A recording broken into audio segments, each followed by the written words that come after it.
All right, thanks, Dee Dee. Um, Good morning, everybody. Still morning here. Been a long day so far. Thank you all for joining us and sticking around to the end. My name is Jessie Carlton. I work in the Division of District Support, and I've got Josh Whitlow and Laura Lohman with me here today. We're going to go through a presentation to talk about all of your data and the funding that it generates. We do this very relaxed setting, so we'll probably be going back and forth, chatting over each other a little bit as we go through. The point of what we're doing today, everybody knows for the last couple years, we haven't done any type of attendance tracking or SAR submissions or any of this funding. Everybody's funding has been frozen. So over the last couple of years, there's been a lot of turnover. There's been turnover in DPPs. There's been lots of turnover in attendance clerks. There's been lots of turnover in cases points of contact. All of those positions that touch these data points.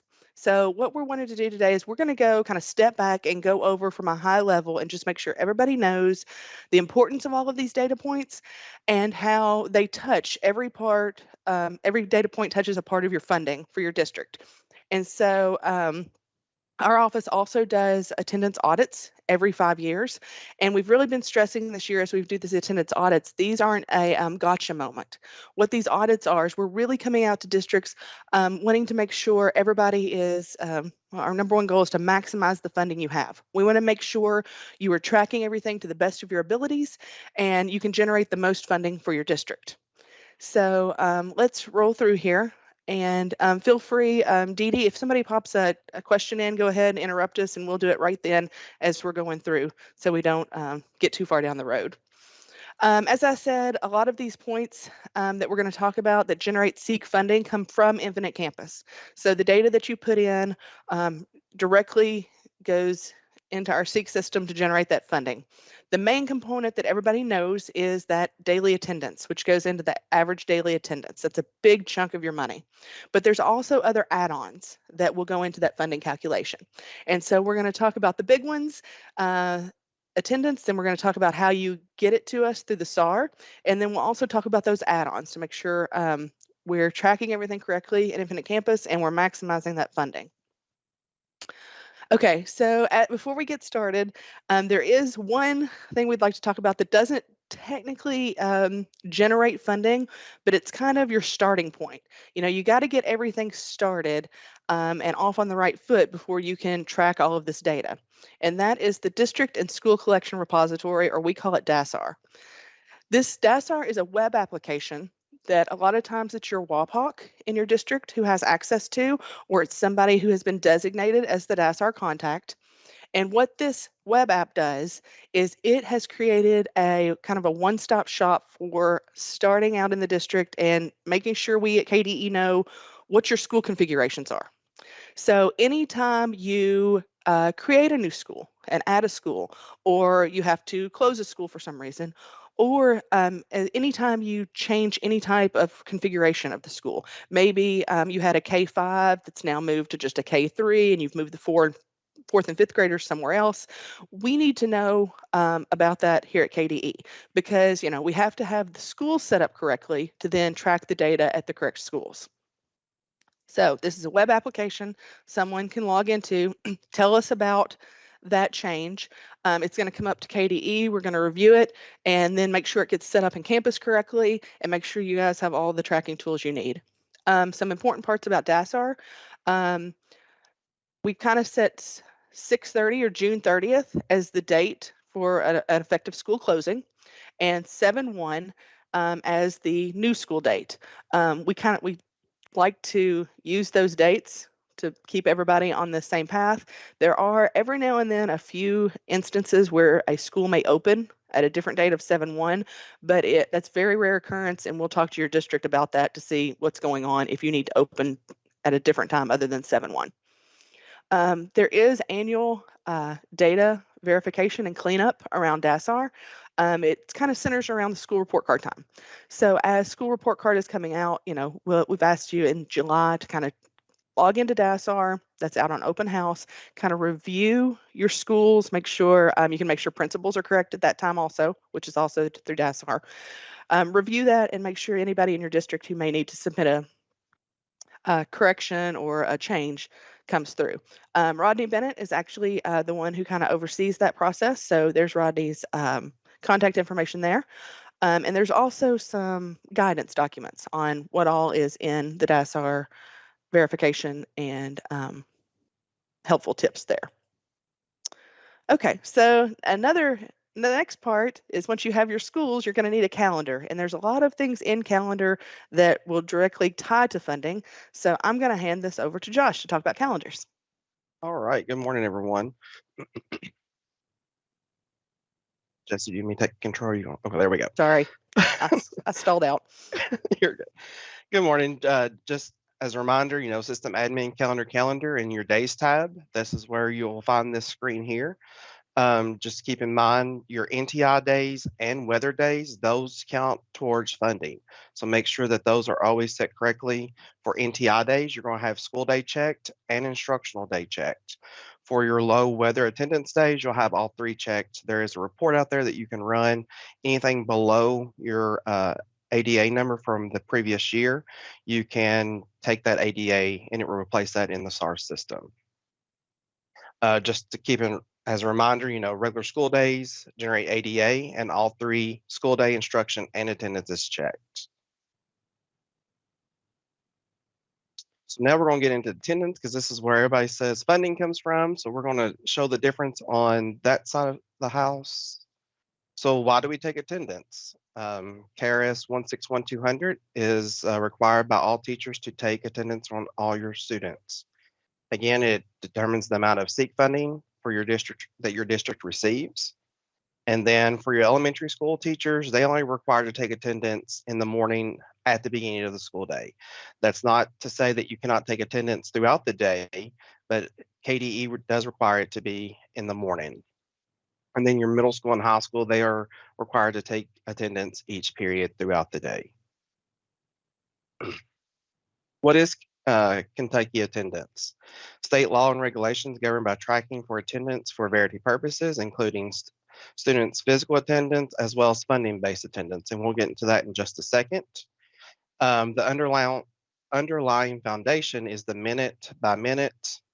That includes your check-in, check-outs. And then, of course, the higher logic is that turns into minute by minute values and turns that into your whole day and half day values.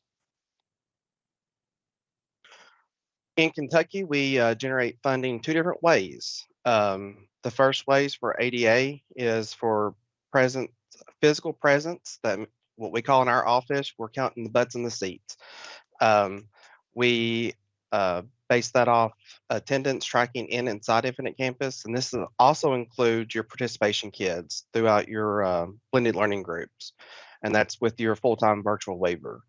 And then the second way is virtual performance-based credit. That's what we call the traditional virtual performance-based. That's if a student is on virtual or performance-based and they pass the course, we will give you 100% of attendance for that year, for that course that they're in, I should say. And then, of course, if they don't pass the course, you get 0 attendance. Again, we track it two different ways. We have the truancy side of things, and that's compared to against their schedule. And then we have the funding side, which is compared against the standard day under the Bell schedule, period schedule, I should say. One thing we do want to bring to your attention, with us doing attendance reviews again this year, we have found a lot of attendance codes, I should say state attendance codes, that are not mapped correctly. We do have that list out on the website, under the program review, and you can go through and make sure that all these are set correctly. If these are not set correctly, we won't fund you correctly. So again, we ask that you go through and check on all those that are state, like your 4-H, your AFDs, AFRs, EHOs, field trip, home hospital. Those are just some that are high that we have caught that they're not marked correctly. And we need those fixed for you to get the correct funding. One thing I do want to point out there is that last bullet. If you're wanting to create an exempt attendance code, shoot us an email before you actually create that, because we may need to say yes, you can, or no, you cannot. All right, Josh, I'm going to hop in here and remind you on these attendance codes. Some of them are restricted to a certain number of days, such as the Armed Force Rest and Recuperation. So go and check that If you're not familiar with the days that have kind of caps on them, EHO days, those are another one that are capped at 10. So it's important to know that, you need to know these thresholds so that, you're not giving a kid over the 10 days of EHO and losing some funding there. And one thing I will say too, that second bullet point, you have to roll those forward every year. So if you have something in there that you don't want to use anymore or that your attendance clerk don't need to see, you can delete those after you do rollover. But again, once school started, we ask that you don't delete those. Just like there, you see that QRS, quarantine receiving services. We don't use that for the 22-23 school year. So that needs to be deleted before you roll over to the 23-24 school year. All right, just a couple minors on your check-in, check-out. This is another thing that we have caught in the attendance review is just generic student information, general, and the attendance tab. Click on new. That date is make sure you're looking at the right date. And then the check-in, check-out time. Just make sure you're looking at that very closely. Whatever the parent puts on the sign-in, sign-out sheet is what has to go in Infinite Campus. Not when you look down at your clock and say, okay, they're checking out at 11:42, the parent could have put in 11:43. So that's where we will look at that as well. And then your attendance code, that's district decision on that. All right, Josh, I'm going to jump in again on this one. All right. All right, with a bunch of new attendance clerks and cases points of contact, we want to make sure everybody really understands the importance of this check-in, check-out, and that it is to the minute. We highly encourage attendance clerks to know the time of day that designates a half day or a tardy absence, okay? So the minutes that you have in your day, and if you have questions about this afterwards, feel free to reach out to me or Josh or anybody in district support, and we'll help you calculate this because everybody's school is a little different because everybody's school may have a different number of standard day minutes, okay? And so what it is any percentage over 35% of the day, under 35% is just a tardy, and you'll get funded for the full day. But then over 35% absent is a half day absence until you get to 65%. And then that's a full day absence. So in the pupil attendance manual is a little chart that kind of outlines these percentages, and you can take your standard minutes in the day and then you can kind of divide it out and say, okay, it takes us, I don't know, 210 minutes to get to a half day but for an absence. So when that kiddo comes up to you and is going to check out, it's important that, it may take mom a little bit of time to get there. It may take the kid time to get to the office. So the student is still, there. We're wanting to help you with funding. So, if that 210 minutes means that your half day checkout is at 11:41, it really makes a big difference if you check the kid out at 11:40 versus 11:43. So a couple of minutes there can mean the difference between half-day funding and full-day funding. So that's one of the reasons we want you districts to make sure they're looking at these times. Okay. Thanks, Josh. You bet. The next thing that we're going to talk about is your attendance groups. Two that sticks out to us here in OFO is home hospital. To make sure that you're getting the correct funding, because again, you do get additional funding to cover costs, send the teacher to the home, covering that while they're there, and then their travel as well. So we do give you that additional funding. Make sure you're going to go to the attendance group, add attendance group. That enrollment is going to be the correct enrollment, which needs to be the primary enrollment. The attendance group is HH, home hospital, and that start date. So that's something that we need to make sure we look at too, is that start date when the doctor is saying his home hospital is going to start on this date. This is how to properly track it. We're going to talk some more about home hospital later. Yes. I know we already have a question come in, so hold on. We'll dig into home hospital a little bit deeper here in a second.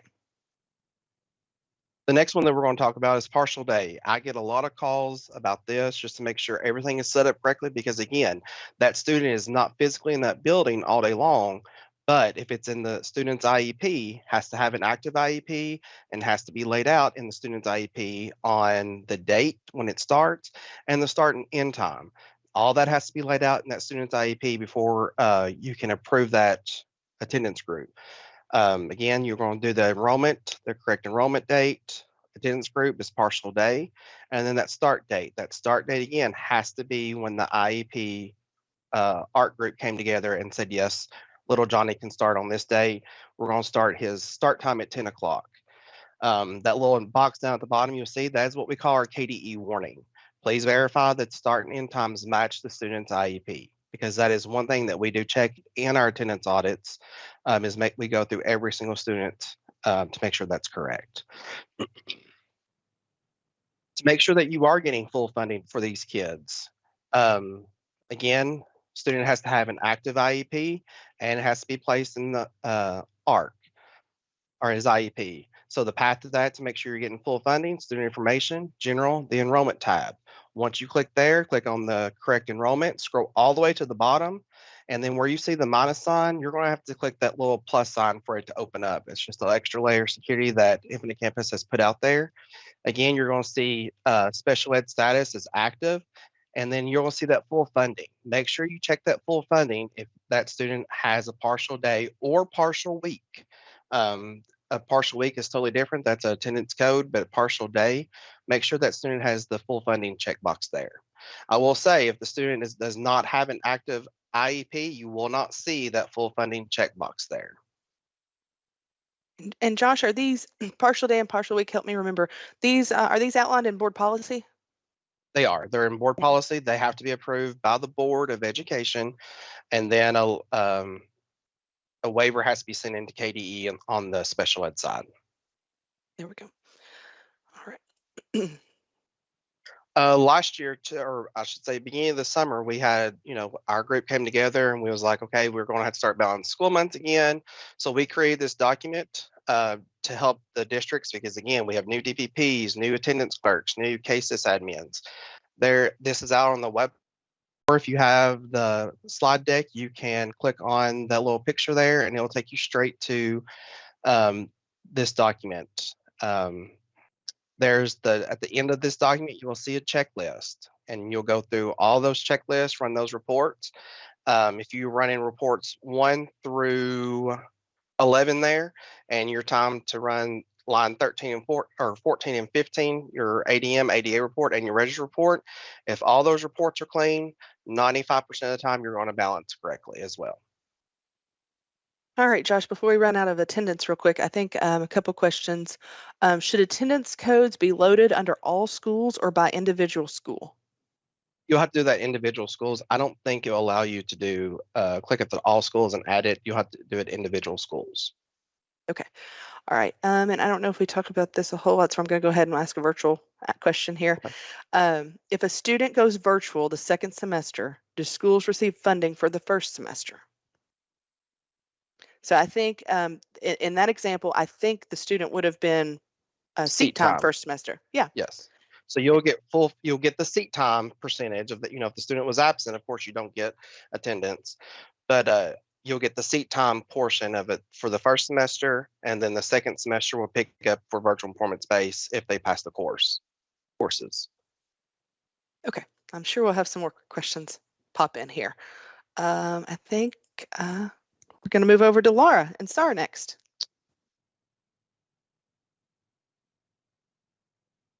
Good morning. So like Jesse said, we will be submitting SAR this year, and we have a new application. It's a one-stop shop for all growth factor, January growth factor, and SAR. And you actually do all of your submission and communications regarding the submission through the new system. The first link there on the slide is going to take you directly to the new SAR application. And then that second link is actually to the SAR manual that kind of walks you through the new application and how to submit your SAR.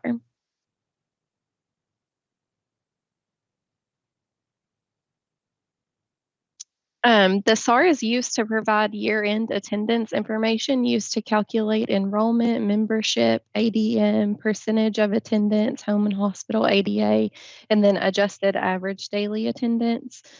And SAR for the 22-23 school year will include full day kindergarten.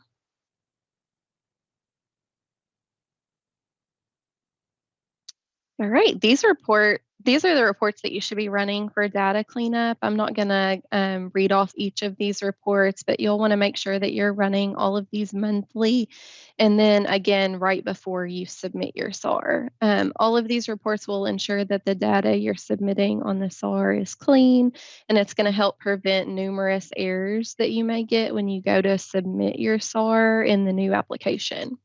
And then I do want to mention that state enrollment overlap report, this is one that the SAR system doesn't catch issues for, but it's going to be the first thing that I check when I receive your submission.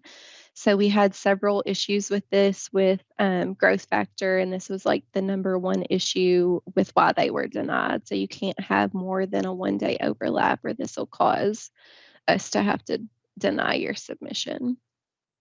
And then just keep in mind that a lot of the data points that are being discussed today that generate funding are part of the SAR submission. And Laura, there's a the new SAR manual that kind of goes through the new system. Mm-hmm. It maps out each of these cleanup reports a little bit in more detail, right? It's almost kind of like a walkthrough that the districts can use to go through each of these, and it tells you how to run the report and what to look up, correct? Yes, that's correct. Okay. All right. All right, I'm going to pass back to you. All right. Thanks, Laura. Okay, we're going to talk about some of the add-ons now. So some of the extra things that, you have your main part of your ADA and your attendance, but there are also other data collections or other things that are pulled out of campus that will add to your funding. Okay, and so the first one we're going to talk about is Seek@Risk. Once again, Seek@Risk is going to be collected again this year. Like attendance, we've kind of been on a 2 to 3 year COVID pause for this. So districts have not submitted or verified Seek@Risk numbers for 2 or 3 years. So Samantha Engstrom is over Seek@Risk this year. What she'll be doing is starting in March or April, she'll start reaching out to districts, and it's kind of a process of going back and forth to make sure all of that data gets cleaned up. Seek@Risk, it's very important to know that only touches free students. I know a lot of times we talk about free and reduced lunch students, but at-risk add-on is just for free students. So keep that in mind while you're running those reports and doing that cleanup. A big part of your at-risk cleanup centers around your direct certifications, because all of those DC students are free. Okay, and those are entered into the FRAM system by the food service director, and that is the monthly upload you should be doing of those direct certs. There should be someone who is charged with accessing the site, pulling those in, and those should be updated monthly, if not sooner. I know a lot of people who have a lot of transition and turnover do that maybe a couple times, but you at least do it every month to make sure you have the most current information. So even if you are a FRAM coordinator and you're not in charge of this, I'd make sure we check with that food service director to make sure we're doing this monthly. And this is one of the things that's a big chunk of your funding. All right, so for the districts who are participating in the CEP program, the Community Eligibility Provision, we have a lot of districts in Kentucky that do this now. Those HIF forms that you collect instead of the USDA forms are important because you're going to have a gap in your at-risk students. You have your group of students who are direct cert, who are automatically free and go into this count, but then you could have a fairly large population of kids who do not qualify as a direct cert student, but their income and their household income would still qualify them as a free student if you were under the regular USDA food program. So that's what these HIF forms do. It collects that information so that in the FRAM area of campus, you can log those HIFs in and identify these students as free students. So when you're pulling these at-risk numbers, at-risk is not only going to pull all of your direct cert kids, it's going to pull anyone with a HIF form that was also marked income eligible to be free. Very important. If a lot of people do the big push for HIFs at the beginning of school, don't forget to do HIFs on students who may come and go mid-year. Make sure you're maximizing that funding.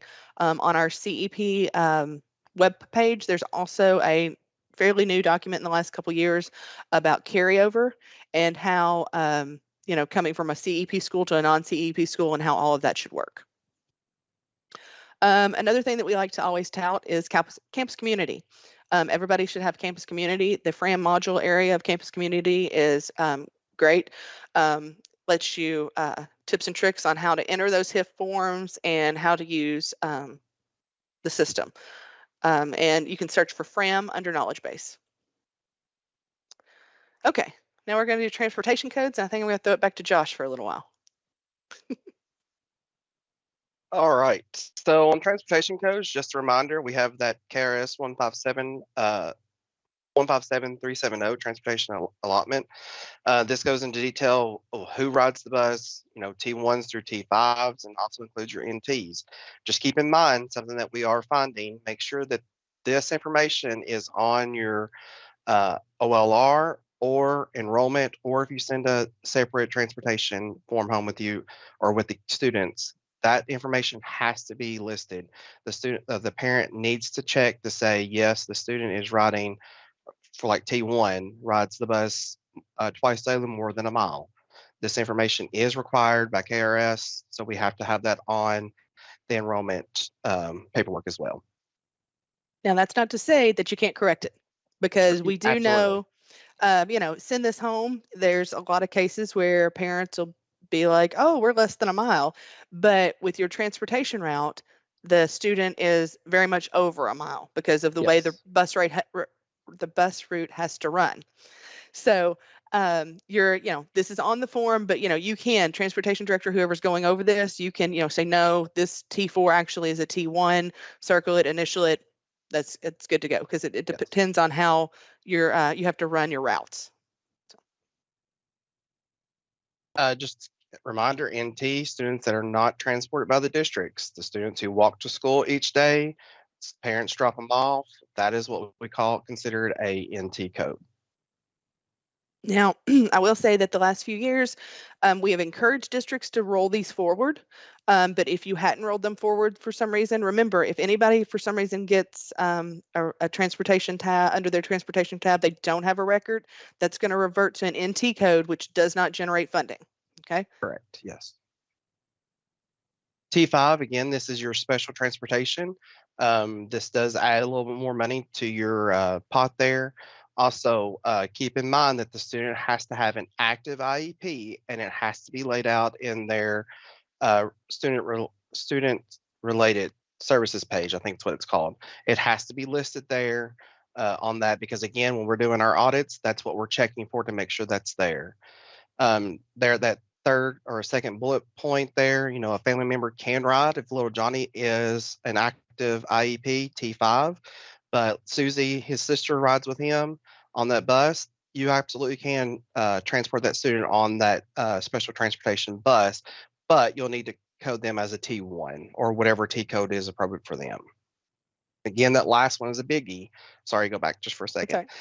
Okay. Students with a 504 plan, they can ride the special transportation bus, but again, they cannot be listed as a T5. They do not generate extra funding. So again, that's the appropriate T code for them. Again, this is just a sample of the transportation form that we have out on our website, KDE website. There's the link there if you want to print that, or if you want to create your own. That's district decision. You're not required to use ours. Jesse, you want to talk about this? This is finance officer side. That's all right. This is some extra things. Not quite all of the transportation funding comes out of Infinite Campus. The vast majority of it is the T codes, but there are other things that need to be submitted to KDE through our office, either through Alyssa Hanley in the transportation area, or through our SEEK area. Some of those important dates are there. The bus mileage has to be submitted by July 8th. There's a record of the aggregate days that students were transported, and any adjustments to that come in on June 30th. The vocational transportation, if you are busing kids back and forth to a VOTEC center, there's a form that you can fill out to generate some funding for that, as well as the KSD and KSB forms. If you have students who are going to KSD or KSB either daily or weekly, there are forms that can be filled out so that you can make sure you generate funding for running the buses on those days, because the students won't have an everyday T code necessarily in your system. Please note in red, we do request that each district complete these forms every year, even if you say we have nothing, because that just helps us kind of track everybody and make sure we haven't missed anybody. You know, if you don't have anything, it's better for us to know you don't have anything than us to be trying to track you down saying, you know, do we need to fund you for this? And these are just some ad hocs that are out there in your state published ad hoc folder that'll help you find these things, find those overlapping T codes that could cause problems, the missing ones, the NT if you do need funding, or to make sure if your T code was some reason indated before the enrollment was indated. Sometimes those mistakes can happen. And then there's some additional transportation links for the website and the other things we were talking about. All right, home hospital. This is always a big one. So everybody knows home hospital does generate quite a bit of funding. So this is one of the ones that we look at in great detail during audits, and one of the ones that has a lot of questions around it. So we'll try to answer all your questions, but if not, just throw them in Go Soapbox and we'll get back to you. A couple of years ago, there was a change to home hospital. There is now two kind of pathways to home hospital. The first pathway is that if your student has an active IEP and the ARC meets and does a change of placement and determines that that student needs to go on home hospital, that is how the special education student gets placed on home hospital, through the ARC, through the change of placement in the ARC. A lot of times those students will also have you know, the standard doctor form filled out for home hospital, but that's not what we're looking at. We're looking to make sure that the ARC has done the change of placement, because we're going to follow the recommendation of the ARC. If the ARC says to put the student on home hospital, the student's going to be placed on home hospital. Now, for general education students without an IEP, that's when the doctor's form and all of the signatures and everything come into play. You'll have to follow the standard process with the form, with the home hospital review committee reviewing the doctor's recommendation and the form, and then making a determination whether that student should be placed on home hospital. So students with IEPs, we're looking at the ARC to make the determination. Students without an IEP or a general ed student, we're looking for that home hospital review committee and what their recommendation was. So having said all that, we've talked about how you mark those students. You make sure they have the attendance group. Home hospital is one of the few ways in Infinite Campus that when we generate funding, we're looking at both the attendance group and the attendance code. They both kind of have to match up for us to generate that special funding. Those students are required to receive 2 one-hour sessions for every 5 days they are on home hospital. This is a big we've been seeing. The reg says that the student has to have been out of school for over 5 days, which means you cannot have a home hospital placement of 5 days. Okay, and that's one of the things that we're looking into right now. Some districts may be hearing from us over the next few months, because we're finding a bunch of districts with a 5-day home hospital placement. Remember that reg says that it has to be over 5 days. And another big one, all those home hospital students need to be transportation coded to NT. All right, Josh, talk attendance wizard for me. Sure will. So when you're once you have the attendance group and everything done, you're going to go switch over to the attendance wizard. Instead of, you know, you're going through and adding all those days in manually, you can do it through the attendance wizard one step. So again, you're just going to go to the attendance wizard. What I always do is I type in the student's last name and first name. I click search. Okay, I'm on the left-hand side or right-hand side there. You'll click on the student's name, and then you're going to go down to step 3 where it says whole day. You're going to put the student's start date and end date. A lot of districts don't put that end date, and we're saying that's okay. But a lot of times that doctor already says, hey, Johnny's going to come back on December 31st. So then we'll go ahead and put that in there. And then that also reminds you too, if they go over that, you need to follow back up with the doctor. Or again, after the 6 months, you have to get that second doctor signature for that student. So then the attendance group there, or attendance code, is HH Home Hospital. Click on override existing records and then click save. And that automatically fills in the rest of that school year or that time for home hospital. On that side of things, you just click save and it's automatically going to show on the attendance table or the attendance tab. And I would also point everybody to the home hospital page on the KDE website. If you just type in home hospital, the forms we're talking about that the doctors fill out, and then the dates that we're using. Do want to point out that another change when we kind of split into the two paths is we have created a date of service that the doctor kind of initiates and says, hey, home hospital needs to start on this date. Previously, we would look and say, hey, when did the doctor sign? That's when home hospital can start, when the doctor signed. But we've also realized that a lot of times getting the paperwork back to the school isn't the doctor's number one priority. And so a lot of times districts were providing services for weeks before the doctors could get the paperwork signed and back. And they were kind of caught in a little bit of a gap there where districts were doing what they should have been doing, servicing these students, but they were getting cut out of funding because they couldn't get the form back. So now we're looking at that date on the form, the date that the doctor signed. So when you get that form back, that's very important. When did the doctor say, yes, this is the date that home hospital should start? Josh talked about it also has a date that it should end. All right, this is just an overview of kind of what we've said, the checklist. Make sure the attendance codes are on the correct day and they're in the home hospital attendance group.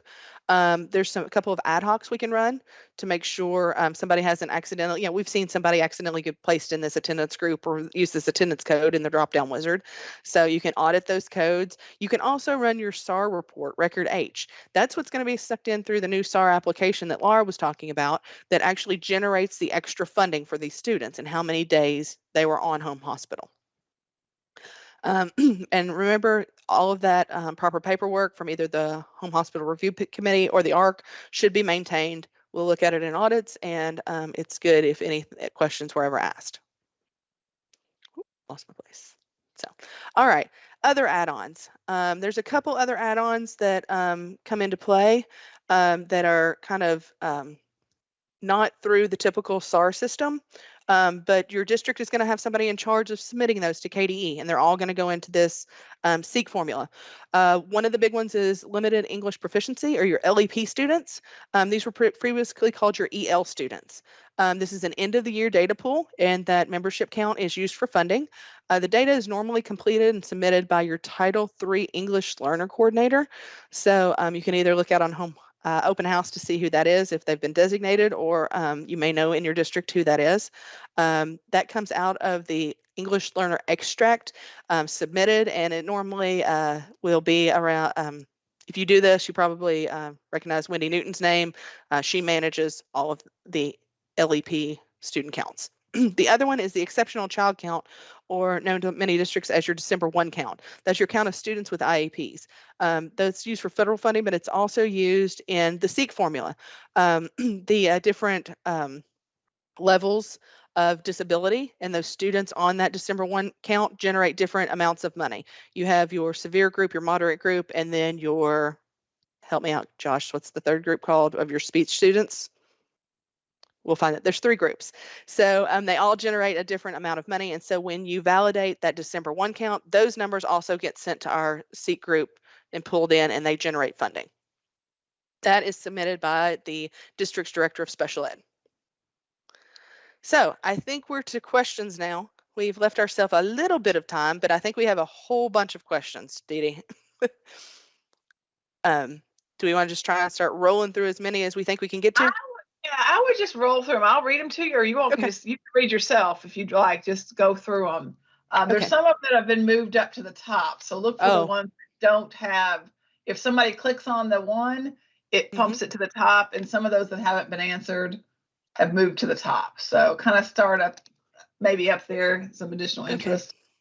Okay, let me see. If you see one up there, go ahead and read it out. I'm trying to read through. Sorry. The ARC places students on home hospital. Does the district get the add-on for a special education student? Yes. Yes. If the ARC places the student on home hospital, you're going to get home hospital funding.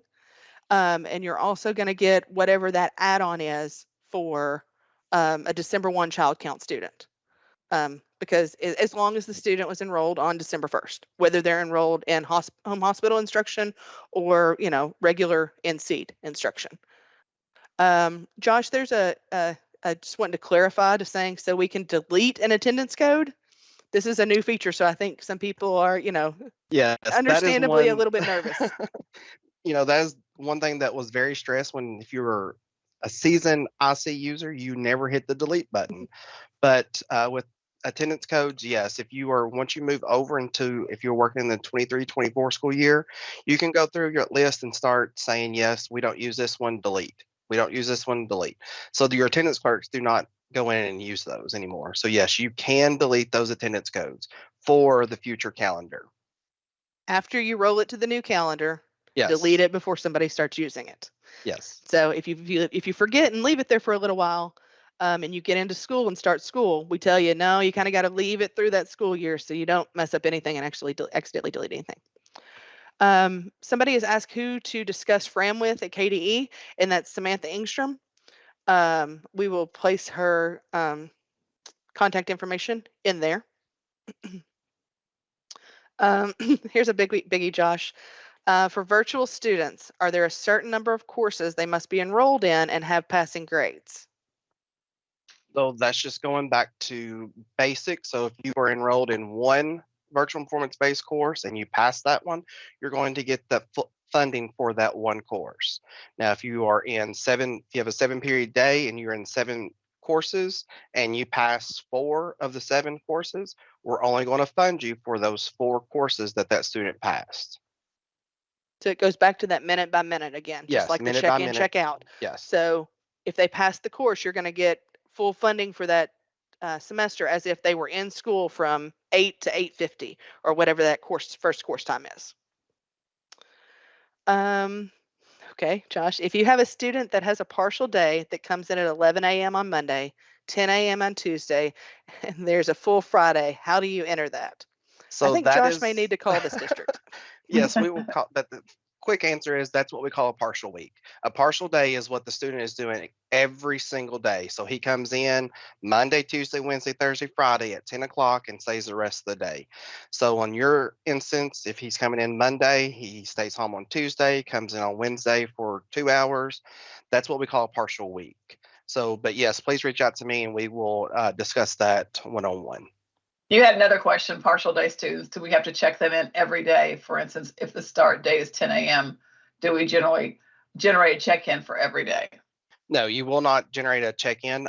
One thing we do recommend is having a log there just for that student to say, yes, little Johnny is here in the building at 10 o'clock.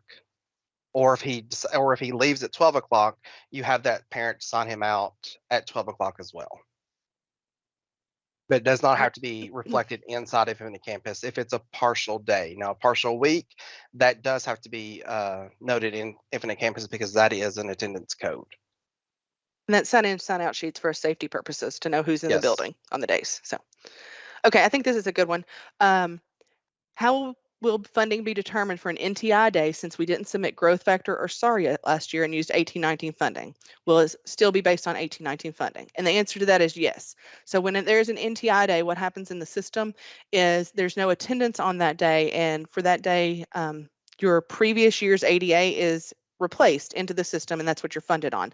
So when the law was written that everything got frozen, it now says that we look back, even though it isn't the previous year in the calendar, it's the previous year that we have the funding for. So it'll be that 18-19 funding that's used, unless you are one of a handful of districts that use 19-20 funding, and then that's what is used. All right, Dee Dee, we want us to keep going? Yeah, just keep going. That's fine. All right. Okay. Take a couple minutes. You're only taking into my time, and well, that's why I asked you. I didn't want to steal your time without asking. Let's see. Standard partial day, partial week. Josh, what if we have allowed a student a partial day due to anxiety issues, but do not have an IEP? That's going to be a district decision on if you allow that. But we at KDE will not fund you for that fully funded checkbox in the SAR system. Districts, if that's what they allow them to do, 100% go for it. But keep in mind, you will have to check that student out. Keep in mind, if it's a truancy issue, you need to make sure that you're not sending that student to truancy court because the district is allowing them to check out early. And I would encourage you to loop in your board attorney on that one. Absolutely. Because then you're going to, you want to make sure you don't run afoul of compulsory attendance laws, and make sure you're providing, 6 hours is the standard for a day of attendance, a day of instruction, excuse me. You want to make sure you're not running afoul on anything, and, make sure you're giving each student what they deserve.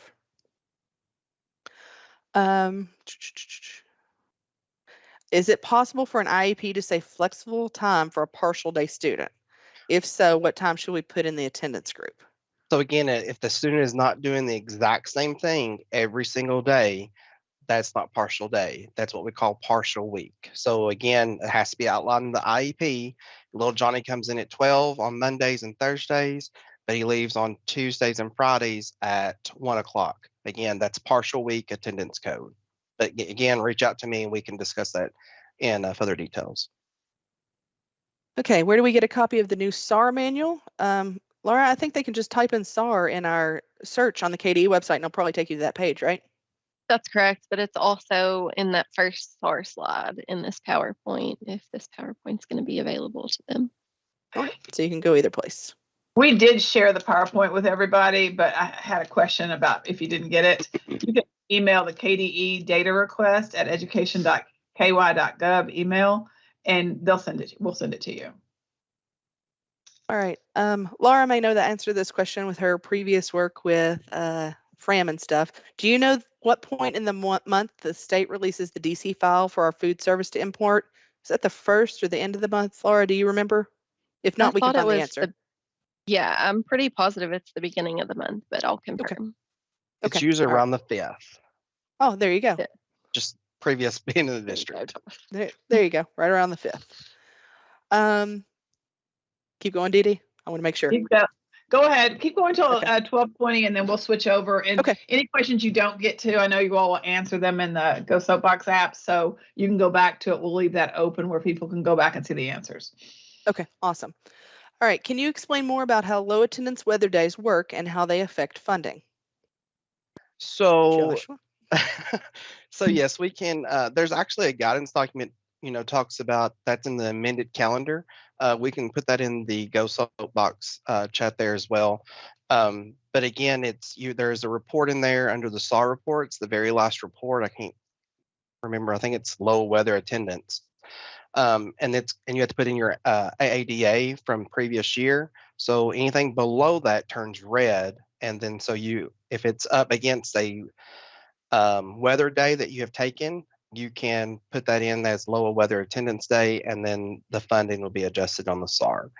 But it goes in more detail in the SAR manual and in the amended calendar guidance document. All right, so this question just moved on me, but can't see it, but they had asked if a student leaves the district and comes back, do you have to do a new HIF form? I'm going to say, no, that HIF form is good for the whole year. Now, if they tell you there's been a change, if they moved and came back, and, districts know the situations of their students. If for some reason, the student, something has changed in that student's life, you can get a new HIF form.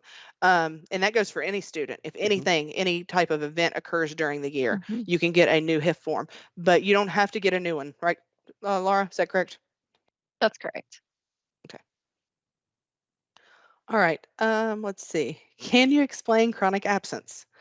So there is a chronic absenteeism report in campus.